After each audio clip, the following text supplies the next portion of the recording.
Jane Eyre by Charlotte Brontë. Chapter 8. Ere the half-hour ended, 5 o'clock struck. School was dismissed, and all were gone into the refectory to tea. I now ventured to descend. It was deep dusk. I retired into a corner and sat down on the floor. The spell by which I had been so far supported began to dissolve. Reaction took place, and soon so overwhelming was the grief that seized me, I sank prostrate with my face to the ground. Now I wept. Helen Burns was not here. Nothing sustained me. Left to myself, I abandoned myself, and my tears watered the boards. I had meant to be so good, and to do so much at Lowood, to make so many friends, to earn respect and win affection.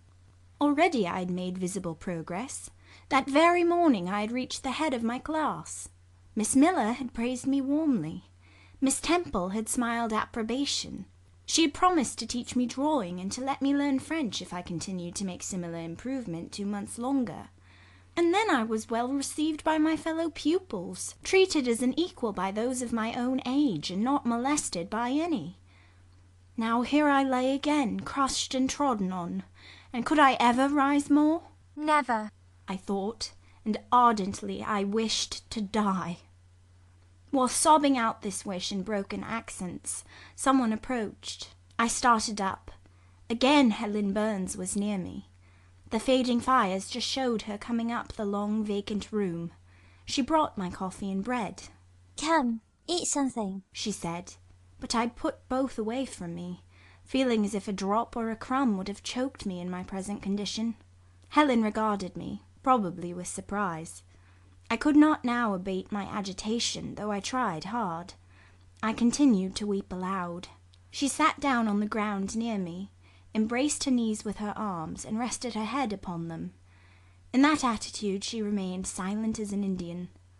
I was the first who spoke. "Helen, why do you stay with a girl whom everybody believes to be a liar?" "Everybody, Jane? Why, there are only 80 people who have heard you called so, and the world contains hundreds of millions." "But what have I to do with millions? The 80 I know despise me."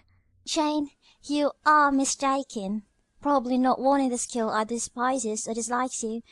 Many, I'm sure, pity you much." "How can they pity me after what Mr. Brocklehurst has said?" "Mr. Brocklehurst is not a god, nor is he even a great and admired man. He is little like her. He never took steps to make himself liked. Had he treated you as an especial favourite, you would have found enemies, declared or covert, all around you. As it is, the greater number would offer you sympathy if they dared. Teachers and pupils may look coldly on you for a day or two, but friendly feelings are concealed in their hearts, and if you persevere in doing well, these feelings will ere long appear, so much the more evidently for the temporary suppression. Besides, Jane—" She paused. "Well, Helen," said I, putting my hand into hers. She chafed my fingers gently to warm them, and went on. "If all the world hated you, and believed you wicked, while your own conscience reproved you, and absolved you from guilt, you would not be without friends." "No, I know I should think well of myself, but that is not enough. If others don't love me, I would rather die than live. I cannot bear to be solitary and hated, Helen. Look here.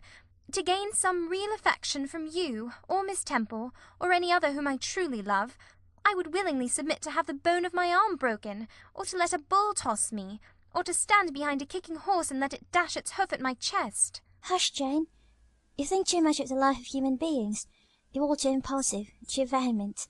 The sovereign hand that created your frame, and put life into it, has provided you with other resources than your feeble self, or than creatures feeble as you. Besides this earth, and besides your race of men, there is an invisible world and a kingdom of spirits.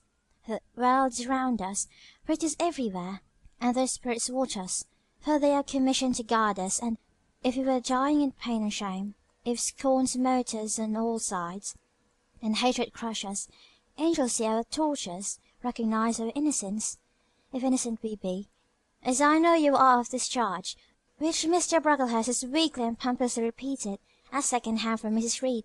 for I read the sincere nature in your ardent eyes, and in your clear front. And God waits only the separation of spirit from flesh to crown us with full reward.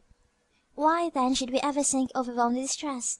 Our life is so soon over, and death is so certain an entrance to happiness, to glory. I was silent. Helen had calmed me, but in the tranquillity she imparted there was an alloy of inexpressible sadness.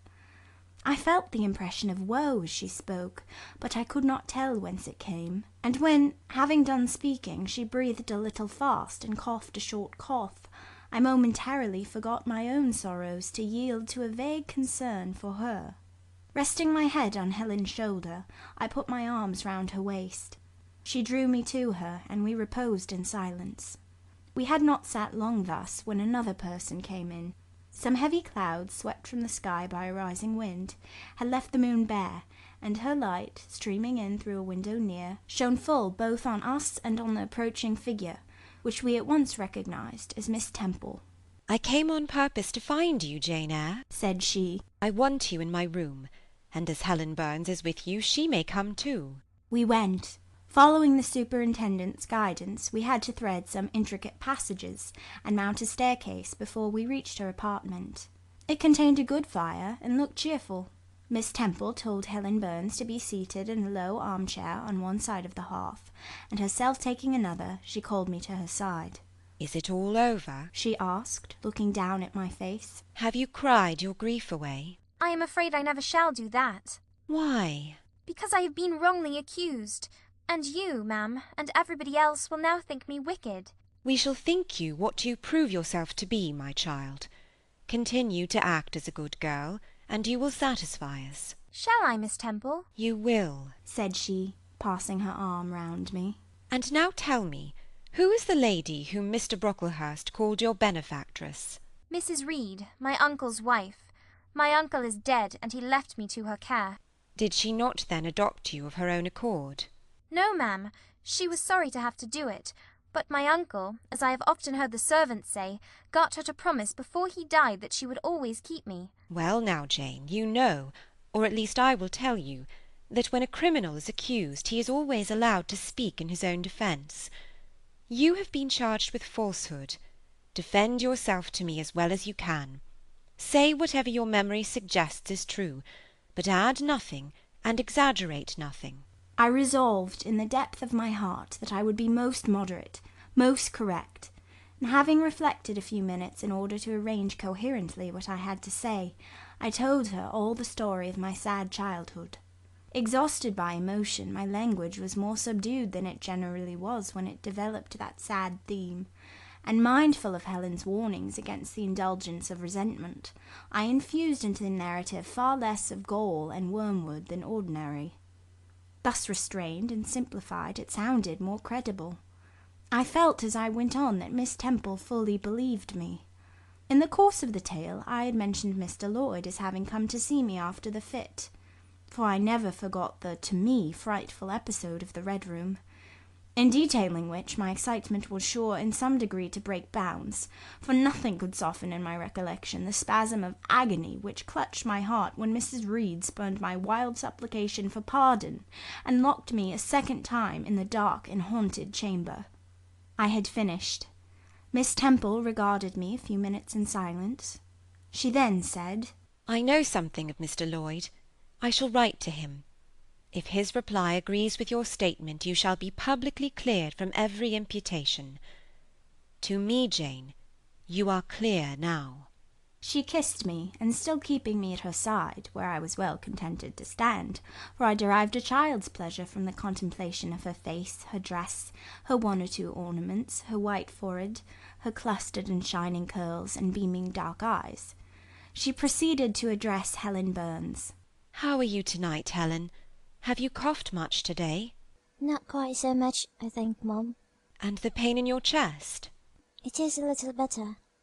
Miss Temple got up, took her hand, and examined her pulse. Then she returned to her own seat. As she resumed it, I heard her sigh low.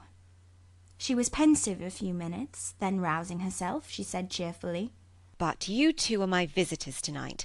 I must treat you as such." She rang her bell. "Barbara," she said to the servant who answered it. I have not yet had tea. Bring the tray and place cups for these 2 young ladies. And a tray was soon brought. How pretty to my eyes did the china cups and bright teapot look, placed on the little round table near the fire.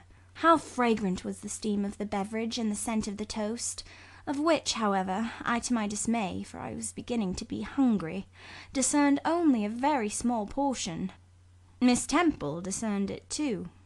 Barbara, said she, can you not bring a little more bread and butter? There is not enough for 3. Barbara went out. She returned soon. Madam, Mrs. Arden says she has sent up the usual quantity.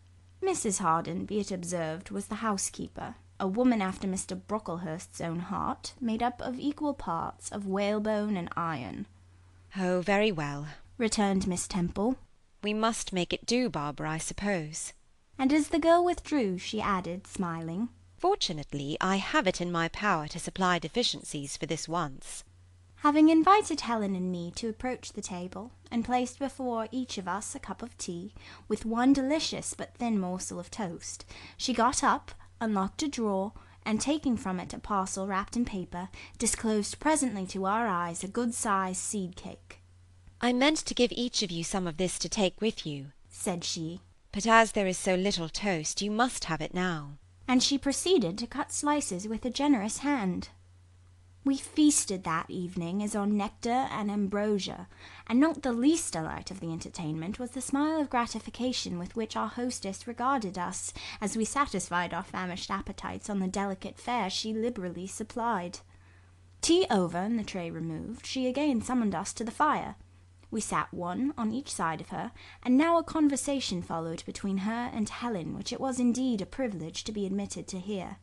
Miss Temple had always something of serenity in her air, of state in her mien, of refined propriety in her language, which precluded deviation into the ardent, the excited, the eager, something which chastened the pleasure of those who looked on her and listened to her by a controlling sense of awe. And such was my feeling now. But as to Helen Burns, I was struck with wonder. The refreshing meal, the brilliant fire, the presence and kindness of her beloved instructress, or perhaps more than all these, something in her own unique mind had roused her powers within her. They woke, they kindled. First they glowed in the bright tint of her cheek, which till this hour I had never seen but pale and bloodless. Then they shone in the liquid lustre of her eyes, which had suddenly acquired a beauty more singular than that of Miss Temple's, a beauty neither of fine colour, nor long eyelash, nor pencilled brow, but of meaning, of movement, of radiance. Then her soul sat on her lips, and language flowed, from what source I cannot tell. Has a girl of 14 a heart large enough, vigorous enough, to hold the swelling spring of pure, full, fervid eloquence? Such was the characteristic of Helen's discourse on that, to me, memorable evening. Her spirit seemed hastening to live within a very brief span as much as many live during a protracted existence. They conversed of things I had never heard of nations in times past, of countries far away, of secrets of nature discovered or guessed at. They spoke of books, how many they had read, what stores of knowledge they possessed. Then they seemed so familiar with French names and French authors.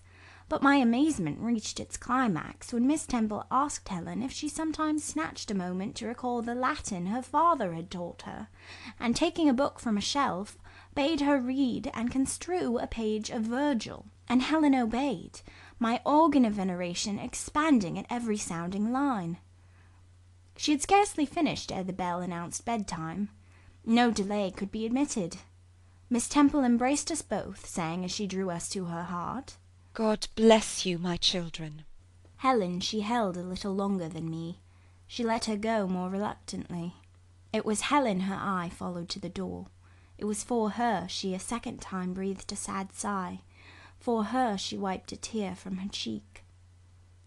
On reaching the bedroom we heard the voice of Miss Scatcherd. She was examining drawers. She had just pulled out Helen Burns's, and when we entered, Helen was greeted with a sharp reprimand, and told that tomorrow she should have 6 of untidily folded articles pinned to her shoulder. My things were indeed in shameful order, murmured Helen to me in a low voice. I intended to have arranged them, but I forgot. Next morning, Miss Scatcherd wrote in conspicuous characters on a piece of pasteboard the word slattern, and bound it like a phylactery round Helen's large, mild, intelligent, and benign-looking forehead. She wore it till evening, patient, unresentful, regarding it as a deserved punishment. The moment Miss Scatcherd withdrew after afternoon school, I ran to Helen, tore it off, and thrust it into the fire. The fury of which she was incapable had been burning in my soul all day, and tears, hot and large, had continually been scalding my cheek, for the spectacle of her sad resignation gave me an intolerable pain at the heart. About a week subsequently to the incidents above narrated, Miss Temple, who had written to Mr. Lloyd, received his answer. It appeared that what he said went to corroborate my account. Miss Temple, having assembled the whole school, announced that inquiry had been made into the charges alleged against Jane Eyre, and that she was most happy to be able to pronounce her completely cleared from every imputation. The teachers then shook hands with me and kissed me, and a murmur of pleasure ran through the ranks of my companions. Thus relieved of a grievous load, I from that hour set to work afresh, resolved to pioneer my way through every difficulty. I toiled hard, and my success was proportionate to my efforts. My memory, not naturally tenacious, improved with practice. Exercise sharpened my wits. In a few weeks I was promoted to a higher class. In less than 2 months I was allowed to commence French and drawing. I learned the first 2 tenses of the verb être, and sketched my first cottage, whose walls, by the by, outrivalled in slope those of the Leaning Tower of Pisa, on the same day. That night, on going to bed, I forgot to prepare in imagination the Barmecide supper of hot roast potatoes, or white bread and new milk, with which I was wont to amuse my inward cravings. I feasted instead on the spectacle of ideal drawings which I saw in the dark, all the work of my own hands, freely pencilled houses and trees, picturesque rocks and ruins, Calliope-like groups of cattle, sweet paintings of butterflies hovering over unblown roses, of birds picking at ripe cherries, of wrens' nests enclosing pearl-like eggs wreathed about with young ivy sprays. I examined, too, in thought, the possibility of my ever being able to translate currently a certain little French story which Madame Pirot had that day shown me. Nor was that problem solved to my satisfaction ere I fell sweetly asleep. Well has Solomon said, "Better is a dinner of herbs where love is, than a stalled ox and hatred therewith." I would not now have exchanged Lowood with all its privations for Gateshead and its daily luxuries. End of chapter 8.